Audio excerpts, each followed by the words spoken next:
Outside Portadown in Armagh, the snow brings an unexpected chance for apple farmer Pat McKeever to do some field work. The frozen ground means he can get his tractor into the orchard without tearing up the soil. This is the first time I've been doing this here because we never really have snow like this. But we've been chopping cultivating the ground this last 3 or 4 days because we've the pruning year finished. And the next stage is getting on fertiliser and getting ready for spraying season. So the only fear that I have is that once this snow goes away, the ground's going to get very soft again.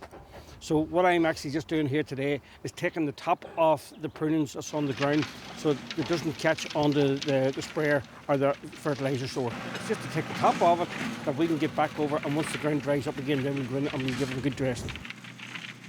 Years ago, we used to lift the sticks and burn them. We used to buck rake them all out and burn them in the middle of the orchard. It was very time consuming because you had to gather them all up.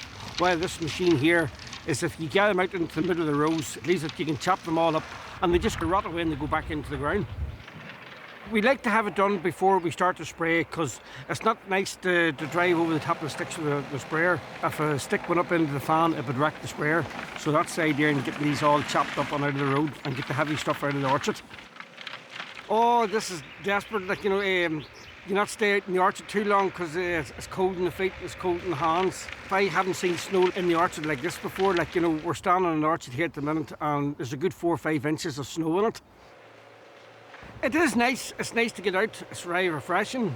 There's not really much we can do inside. Like all the bins and everything, all the apples are still in storage. There's not really much we can do in the yard. So just trying to keep ahead of the work before the ground gets soft again.